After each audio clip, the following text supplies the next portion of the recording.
Assalamualaikum warahmatullahi wabarakatuh, teman-teman. Nah, kali ini aku mau kasih tips nih pada kalian semua ya, terutama ini untuk wanita ya, khusus wanita yang biasanya mengalami keputihan gitu ya. Kalau aku ini beberapa hari ini ya mengalami keputihan, dan itu yang wajar-wajar aja sih sebenarnya beberapa hari ini ya. Biasanya kan aku lagi hamil 8 minggu nih. Nah, mulai ada keputihan, mungkin karena lagi hamil ya, sering pipis setiap malam ya. Jadi mungkin celananya basah gitu. Jadi kan cenderung ada jamur gitu ya, menimbulkan ada jamur gitu. Nah, apa namanya? Kalau misalnya kita bisa membersihkan dengan daun sirih yang natural ya, aku mau bersihin pakai daun sirih, rebusan daun sirih ini ya. Kalian bisa beli 2000, dapatnya banyak banget nih ya. Cuman ini aku mau tanam nih teman-teman, karena ini yang agak tua ya, dan aku nggak mau pakai sering-sering karena kurang bagus juga kalau keseringan pakai ya. Cuman aku pengen lebih bersih, jadi aku mungkin 2 hari aja ya aku bersihin pakai air daun serai ini ya. Dan aku pilih yang bagus-bagus ya teman-teman ya. Nah, 2000 itu kalian udah bisa dapat banyak banget ya. Nih, masih ada ya. Dan aku mau rebus lagi buat next ya. Kalau aku mau udah habis airnya, nanti aku mau rebus lagi yang ini ya. Jadi aku pakai untuk 2 kali ya. Ini sebenarnya sih kalian bisa pakai untuk berapa kali ya kalau dimasukin ke kulkas ya teman-teman ya. Ini 2000 ini dapatnya banyak banget. Sebenarnya kalau kalian nggak mau ribet ya, kalian bisa beli sabun sirih ya. Di toko-toko itu banyak untuk Miss F ya. Nah, ini apa namanya, biasanya ini kalian lebih harus hati-hati ya teman-teman ya, kalau misalnya keputihannya itu warnanya agak kuning-kuningan, agak hijau. Kalau misalnya seperti putih telur, itu yang bening itu masih wajar ya. Tapi kalau sudah warnanya kekuningan gitu ya, setelah itu warnanya itu seperti santan yang udah mendidih itu loh teman-teman. Nah, harus diwaspadai ya kalau keputihannya seperti itu. Dan kalau misalnya udah keluar bau amis apa gimana gitu ya, pokoknya mengeluarkan bau yang tidak sedap keputihannya ya, terus agak hijau-hijau gitu, itu termasuk jamur yang sangat membahayakan ya teman-teman ya. Dan itu mungkin bisa mempengaruhi keguguran juga ya. Nah, aku lagi merebus air nih teman-teman. Nah, ini airnya udah mendidih ya teman-teman ya. Aku ngerebus segini nih. Aku mau masukin daunnya.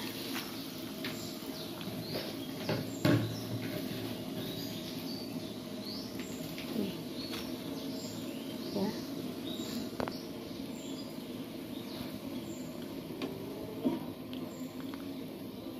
Ini aku rebus sampai keluar warna ya teman-teman ya. Aku maunya dengan cara-cara alami aja. Tapi kalau misalnya teman-teman mau yang praktis, itu di luar juga banyak kok ini ya, buat pembersih daun sirih ini ya, buat Miss F. Nah, ini tunggu sampai nanti keluar warna ya. Dan ini kalau misalnya kalian mau cuci Miss F nya ya, kalian bisa bilas dengan air ini ya teman-teman ya. Dan nanti insya Allah ya bisa sembuh. Jadi teman-teman harus menjaga kebersihan juga ya. Ini aku karena basah mungkin ya celanaku ya, karena setiap malam itu kalau lagi hamil tuh sering pipis ya teman-teman ya. Kadang-kadang kalau waktu pertama itu kayaknya tuh 3 menit 3 menit tuh harus pipis loh, tapi sekarang udah lumayan deh, tiga jam. Kadang-kadang kalau tidurnya nyenyak itu bisa sampai 4 jam 5 jam gitu baru pipis teman-teman.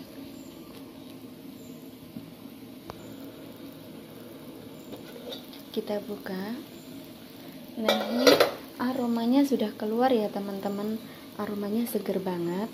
Dan sebenarnya itu daun sirih itu manfaatnya banyak banget ya teman-teman ya. Tapi jangan terlalu keseringan juga ya kalau cebok pakai ini, soalnya ini salah satu kegunaannya itu untuk merapatkan Miss F teman-teman.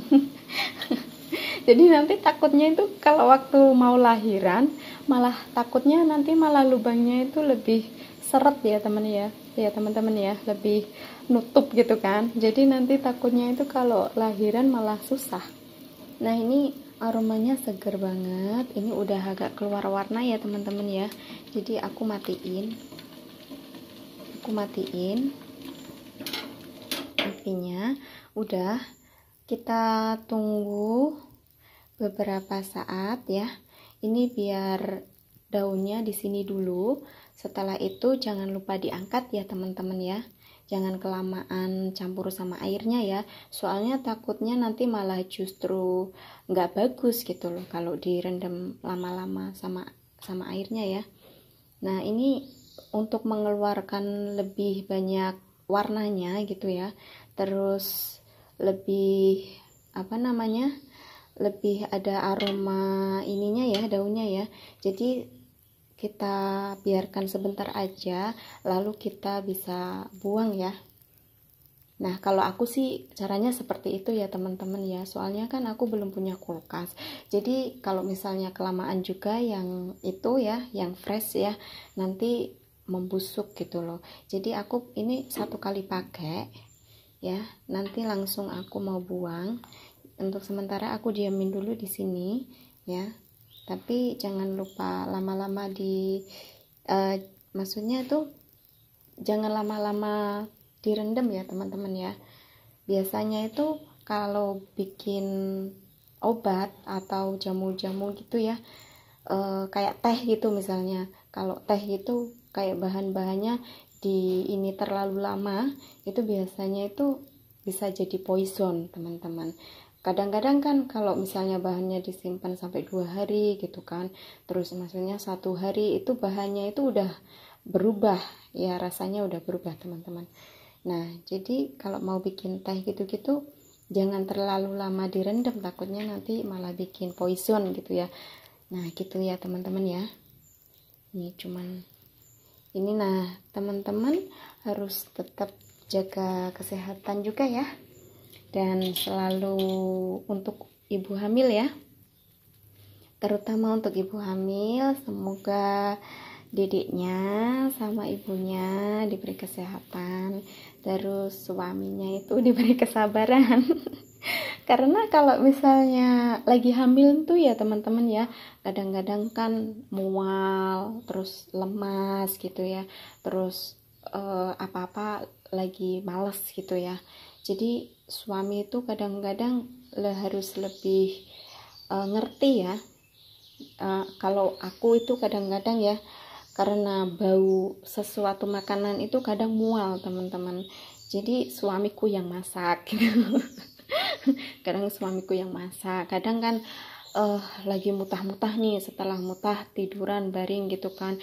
Tapi itu tiba-tiba itu perutnya lapar banget teman-teman.